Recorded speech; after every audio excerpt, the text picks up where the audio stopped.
ರೋಲ ಇಲ್ಲ. ಹಾಂ, ಸ್ಟಾರ್ಟ್ ಮಾಡಪ್ಪ. ಎಲ್ರಿಗೂ ನಮಸ್ಕಾರ ರೀ. ನನ್ನ ಹೆಸರು ಮೌನೇಶ್ ನಟರಂಗ್ ಅಂತ. ಇವತ್ತು ವಿಶೇಷವಾದ ಒಂದು ಇಂಟರ್ವ್ಯೂ ಮಾಡತ್ತೀವಿ ಸತೀಶ್ ಸರ್ ಜೋಡಿ. ಭಾಳ ಖುಷಿ ಆಗತ್ತೈತಿ. ಮತ್ತೆ ಸರ್ ಇದಾರೆ, ನಮ್ಮ ಡೈರೆಕ್ಟರ್ ಸರ್ ಇದಾರೆ, ಸತೀಶ್ ಸರ್ ಇದಾರೆ. ಅವ್ರನ್ನ ಮಾತಾಡ್ಸ್ಬಿಡ. ಸರ್ ನಮಸ್ತೆ ಸರ್. ಏನು ನನ್ನ ಇಂಟ್ರು ನೀವು ಮಾಡ್ತೀರಾ, ನಿಮ್ಮ ಇಂಟ್ರು ನಾನು ಮಾಡ್ತೀನಿ ಕರೆಕ್ಟಾಗಿ? ಈಗ ನೀನು ಇಂಟ್ರು ಮಾಡ್ತಾ ಇದೆಯಾ ಇಲ್ಲ ನಾನು ಮಾಡ್ತಾ ಇದ್ದೀನ? ಯಾಕಂದ್ರೆ ಚೇರ್ 3 ಆ ಕಡೆ ಹಾಕೊಂಡಿದ್ದೀರಾ, ನಾನೊಬ್ಬರು ಈ ಕಡೆ ಹಾಕಿದ್ದೀರಾ. ಇಲ್ಲೇ ನೋಡಿ ಸಪ್ರೇಷನ್ ನಿಮ್ದು. ನನ್ನ ಸೈಡ್ ಲೈನ್ ಮಾಡ್ಬಿಟ್ರಲ್ಲಪ್ಪ ನೀವು. ನಮ್ಮ ದೃಷ್ಟಿಲಿ ಇವಾಗ ನೀವು ಮೇಲಿದ್ದೀರಲ್ವಾ ಅಂದ್ರೆ ಸಿನಿಮಾ. ನನ್ಗಿನ್ನೂ ಟೈಮ್ ಇದೆ ಗುರು. ನೀನೇನು ನಾನು ಇನ್ನು ಇಲ್ಲ, ನಮ್ಮ ಸಿನಿಮಾನು ಪ್ರೆಸೆಂಟ್ ಮಾಡ್ತಾ ಇದ್ದೀರಣ್ಣ. ಸೊ ಹೀಗಾಗಿ ನಿಮ್ಗೆ ಒಂದು ಪ್ರತ್ಯೇಕವಾದ ಜವಾಬ್ದಾರಿ ಇದೆಯಲ್ಲ, ಆ ಜವಾಬ್ದಾರಿಗೋಸ್ಕರ ನೀವು ಸಪರೇಟ್ ಆಗಿ ಕೊಟ್ಟಿದ್ದೀರಾ. ಅಂದ್ರೆ ನಿಮ್ಮ ಭೀಮರಾವ್ ಇದಾರಲ್ಲ ಡೈರೆಕ್ಟ್ರು, ನನಗೆ ಕೊಟ್ಟಿರೋ ಕಾಟ ಇದೆಯಲ್ಲ 6 ತಿಂಗಳಿಂದ, ಅದಕ್ಕೆ ಪ್ರತ್ಯೇಕವಾದ ಚೇರೆ ಹಾಕ್ಬೇಕು. ನಿಮ್ಮ ಎಫರ್ಟು, ನಿಮ್ಮ ಶ್ರಮ ನಮ್ಗೆ ಇಲ್ಲಿ ತಂದಿದೆ. ನಮ್ಮ ಹೆಬ್ಬುಲಿ ಕಟ್ಟು ಅನ್ನೋದು ಈಗ ಮೈಸೂರಿಗೂ ಹೋಗಿದ್ವಿ ನಿನ್ನೆ ಸರ್ ಆಕ್ಚುಲಿ.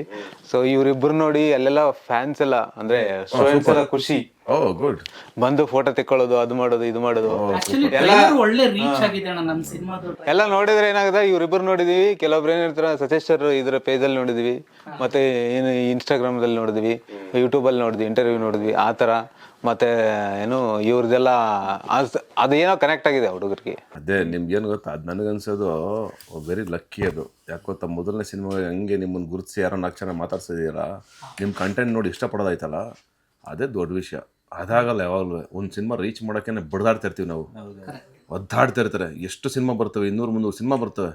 ಅದರಲ್ಲಿ ನಿಮ್ಮ ಹೆಸರು ಹೇಳ್ತಾವ್ರೆ ಅಂತಂದ್ರೆ, ನಿಮ್ಮನ್ನು ಯಾರೋ ಬಂದು ಸೆಲ್ಫಿ ತಗೋತವ್ರೆ ಅಂದರೆ, ಅಂದರೆ ನಾವೇನು ಮೊದಲನೇ ಸ್ಟೆಪ್ ಇಟ್ಟಿದ್ವೋ ಈ ಥರ ಪಬ್ಲಿಸಿಟಿ ಹೋಗ್ಬೇಕು ಅಂತ, ಅದೆಲ್ಲ ಒಂದು ಕಡೆ ರೀಚ್ ಆಗಿದ್ದೀವಿ ಅಂತ ಅನ್ಸುತ್ತೆ. ಈಗ ಫಸ್ಟ್ ಟೈಮ್ ನೀವು ಮೊದಲನೇ ಸಿನಿಮಾ ಮಾಡಿದಾಗ ಹೇಗೆ ಅನಿಸುತ್ತು? ಈಗ ಭೀಮರಾವ್ ಅವರು ಮೊದಲನೇ ಸರಿ ಡೈರೆಕ್ಟ್ ಮಾಡಿದ್ದಾರೆ, ಹುಡುಗ ಫಸ್ಟ್ ಟೈಮ್ ಲೀಡಾಗಿ ಮಾಡ್ತಿದ್ದಾರೆ. ನಿಮಗೆ ಫಸ್ಟ್ ಟೈಮ್ ಸಿನಿಮಾ ಮಾಡಿದಾಗ ಹೆಂಗಿತ್ತಣ್ಣ? ಫಸ್ಟ್ ಟೈಮ್ ಸಿನಿಮಾ ಮಾಡಿದಾಗ ನಾನು ಮಾದೇಶ ಶಿವಣ್ಣ ಅವ್ರ ಜೊತೆ ಫಸ್ಟ್ ಸಿನಿಮಾ ಮಾಡಿದ್ದು ನಾನು. ಆವಾಗಲೇ ಒಂಥರ ಏನಂದ್ರೆ, ನನಗೆ ಆ ರೀಲ್ ಟರರ್ ಅಂತ ಶುರುವಾಗೋದಲ್ಲ, ಆ ಸೌಂಡ್ ಕೇಳಿದ್ರೆ ಒಂದು ನರ್ವಸ್ ಭಯ. ಬಟ್ ಅದು ಫಿಲ್ಮ್ ಮೇಕಿಂಗ್ ಅವತ್ತಿಗೆ ಬೇರೆ ಇತ್ತು. ಇವತ್ತು ಫಿಲ್ಮ್ ಮೇಕಿಂಗ್ ಅನ್ನೋದು ಭಾಳ ಈಸಿ ಆಗ್ಬಿಟ್ಟಿದೆ.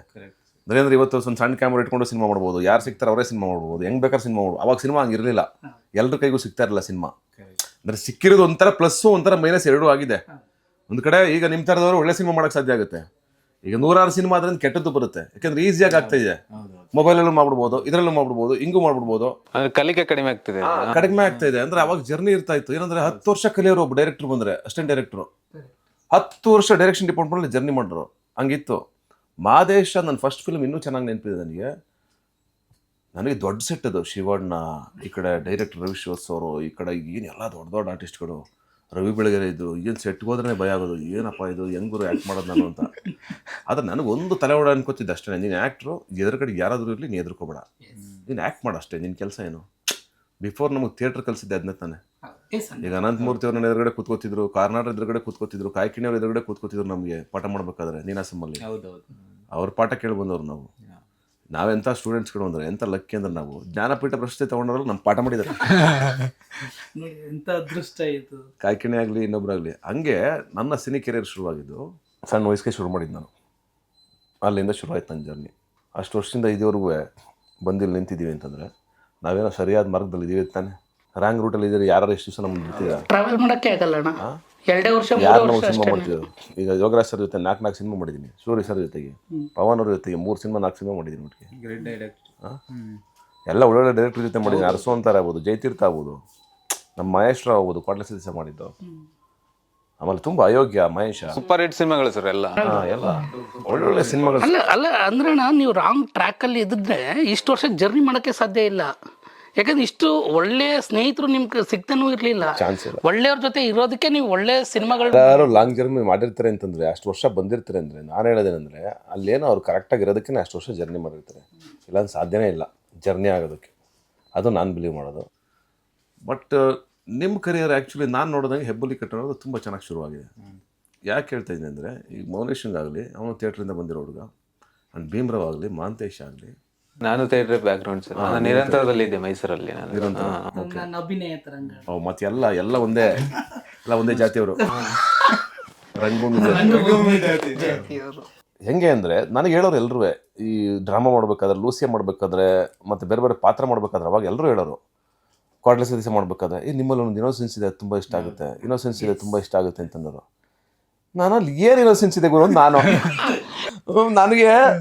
ನನಗೆ ಇನ್ನೋಸೆನ್ಸ್ ಅನ್ನೋ ಪದದ ಅರ್ಥನೇ ಗೊತ್ತಿರಲಿಲ್ಲ. ಸೀರಿಯಸ್ಲಿ ಹೇಳ್ತಾ ಇದ್ದೀನಿ.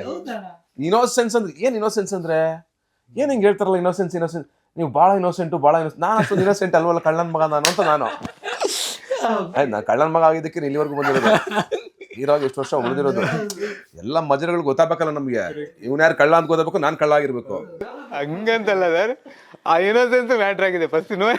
ಅದೇ ಆ ವಿಷಯಕ್ಕೆ ಬಂದ್ರೆನ ಡ್ರಾಮಾ ಅನ್ನೋ ಒಂದು ಸಿನಿಮಾ ಇದೆ ಗೊತ್ತಾ, ಆ ಒಂದು ಕ್ಯಾರೆಕ್ಟರೈಸೇಷನ್, ಆ ಒಂದು ಇನ್ನೋಸೆನ್ಸ್. ನೀವು ಕಬ್ಬಿನ ಗದ್ದೆಯಲ್ಲಿ ಫೋನ್ ಮಾಡ್ತಿರ್ತೀರಿ, ಅದೊಂದ್ರಲ್ಲ ಇನ್ನೋಸೆನ್ಸ್ ಇರೋದ? ಕಬ್ಬುನ ಗದ್ದೆಯಲ್ಲಿ ಫೋನ್ ಮಾಡಿದ್ರೆ ಮಾತ್ರ ಬಾಕಿದ್ರಲ್ಲಿ ಯಾವ್ದು ಅಲ್ಲ. ನಾನು ಹೇಳೋದು ಆ ಡ್ರಾಮಾದಲ್ಲಿ ಕಡೆ ಸೀನಲ್ಲಿ ಕಣ್ಣೀರ್ ಹಾಕೊಂಡು ಹೇಳ್ತೀನಿ, ಅದ್ರಲ್ಲಿ ಇನ್ನೋಸೆನ್ಸ್ ಇರಲ್ವಾ? ಇವ್ನಿಗೆ ಯಾವ ಸೀನ್ ಕಂಡಾಯ್ತು ನೋಡ್ರಿ.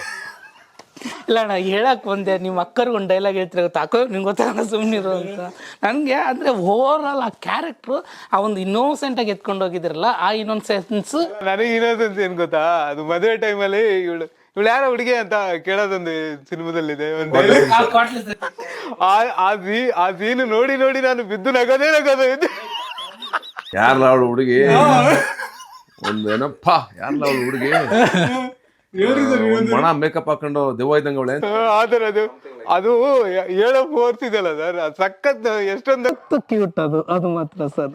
ಹಂಗೆ ಆ ಇನ್ನೋಸೆನ್ಸ್ ಬಗ್ಗೆ ಮಾತಾಡ್ತಾ ಇದ್ವಲ್ಲ ನಾವು. ಅಂದ್ರೆ ಅದು ಬಿಗಿನಿಂಗ್ ಅಲ್ಲಿ ಇರುತ್ತೆ, ಬರ್ತಾ ಇನ್ನೋಸೆನ್ಸ್ ಕಳ್ಕೊತಾ ಬರ್ತೀವಿ. ಯಾಕೆ ಮೌನೇಶ್ಗಾಗಲಿ ನಿಮ್ಗಾಗಲಿ ಒಂದು ಸಿನಿಮಾ ಮಾಡ್ಬೇಕಾದ್ರೆ ಇನ್ನೋಸೆನ್ಸ್ ಇದೆ ಅಂದರೆ, ಇವತ್ತು ಬಹುಶಃ ನಾನು ಡ್ರಾಮಾ ಮಾಡೋಕ್ಕೆ ಹೋದ್ರೆ ಮಾಡ್ಬೋದೇನೋ ಲೂಸಿಯಾ ಡ್ರಾಮಾನ, ಬಟ್ ಅಷ್ಟು ಆ್ಯಕ್ಯುರೇಟಾಗಿ ಅಷ್ಟು ಇಂಟೆನ್ಸಿಟಿನ ಇಳಿಸೋಕ್ಕಾಗಲ್ಲ ಇನ್ನೋಸೆನ್ಸ್ನ. ಗೊತ್ತಾಗ್ತಾ ಇದೆಯಾ? ಅದಕ್ಕೆ ಯಾಕೆ ಇಷ್ಟ ಆಗುತ್ತೆ ಅಂದರೆ, ಆ ಮಗುತನ ಇರುತ್ತಲ್ಲ, ಅವನು ಇಡೀ ಜಗತ್ತನ್ನೇ ಹೊಸದಾಗಿ ನೋಡ್ತಾ ಇದ್ದಾನೆ. ಯಾರೋ ಮೌನೇಶ್ ಅನ್ನೋನು, ಅವನು ಬೆಂಗಳೂರೇ ಹೊಸದು, ನಾವೆಲ್ಲ ಹೊಸದು, ಸಿನಿಮಾ ಲೋಕನೇ ಹೊಸದು. ಅದು ಆ ಸಿನಿಮಾದಲ್ಲೂ ಕಾಣಿಸ್ತದೆ. ಆ ಕ್ಯಾರೆಕ್ಟರ್, ಆ ಇನ್ನೋಸೆನ್ಸ್ ಹಂಗೆ ಉಳ್ಕೊಂಡಿದೆ. ಆ ಜರ್ನಿ ಚೆನ್ನಾಗಿ ಮಾಡಿದ್ದಾನೆ ಅವನು. ಅದು ನೀವು ಅಷ್ಟೇ, ಮೊದಲನೇ ಸಿನಿಮಾ ಆಗಿರೋದು ತುಂಬ ಆನೆಸ್ಟಾಗಿ ಮಾಡಿದ್ದಾರೆ. ನಿಮ್ಮ ಭಯ ಇಲ್ದಂಗೆ ಮಾಡಿದ್ದೀರಾ. ಫಿಲ್ಮ್ ಮೇಕಿಂಗಲ್ಲಿ ಏನಾಗುತ್ತೆ ಗೊತ್ತಾ, ತುಂಬ ಭಯ ಪಡ್ತಾರೆ. ಈಗ ನಾವು ಮಾಡ್ತಾ ಇದು ಟ್ರೈನರ್ ಕಾಂಟ್ರವರ್ಸಿ ಆಗುತ್ತಾ, ಈ ಡೈಲಾಗ್ ಹೇಳಿದ್ರೆ ಏನು ಅರ್ಥ ಮಾಡ್ಕೋತಾರೆ ಜನ, ಇದು ಮಾಡಕ್ಕೆ ಹೋದ್ರೆ ಏನಾಗುತ್ತೆ. ನಾವು ಕಮರ್ಷಿಯಲ್ ಎಕ್ಸ್ಪರ್ಟ್ಸ್ಗಳನ್ನ ತುಂಬ ಹುಡುಕ್ತೀವಿ. ಅಂದರೆ ಹಿಂಗೆ ಬರಬೇಕಿಲ್ಲಿ, ಈ ಸೀನ್ ಹಿಂಗೆ ನಿಲ್ಲಬೇಕು, ಹಿಂಗೆ ಎಲಿವೇಶನ್ ಬೇಕು, ಹಿಂಗೆ ಇರಬೇಕು, ಇದನ್ನ ಎಕ್ಸ್ಪೆಕ್ಟ್ ಮಾಡ್ತಾರೆ ಜನ ಅಂತ ನಾವು ಒಂದು 10% ಜನರ ಬಗ್ಗೆ ಯೋಚನೆ ಮಾಡ್ಕೊಂಡು ಸಿನಿಮಾ ಮಾಡ್ತೀವಿ. ನೀವು ಹೊಸಬರಾಗಿರೋದ್ರಿಂದ ಜನರ ಬಗ್ಗೆ ಯೋಚನೆ ಮಾಡ್ದೇ ಬರೀ ನಿಮ್ಮ ಕತೆ ಸಿನಿಮಾದ ಇನ್ನೋಸೆನ್ಸ್ ಏನಿದೆಯೋ ಅದನ್ನು ಉಳಿಸ್ಕೊಂಡು ನೀಟಾಗಿ ಸಿನಿಮಾ ಮಾಡಿದ್ದೀರಾ. ಅದಕ್ಕೆ ನಿಮ್ಮ ಸಿನಿಮಾ ಪಟ್ಟನ್ನು ನೋಡಿದ ತಕ್ಷಣ ಎದಾಗ ರಾಚುತ್ತೆ. ನೀವು ಯಾಕೆ ಉತ್ತರ ಕರ್ನಾಟಕ ಸಿನಿಮಾ ಮಾಡಲ್ಲ? ಆ್ಯಕ್ಚುಲಿ ಹೇಳಬೇಕು ಅಂದರೆ ಫ್ರ್ಯಾಂಕಾಗಿ ಹೇಳ್ತೀವಿ, ಇದುವರೆಗೂ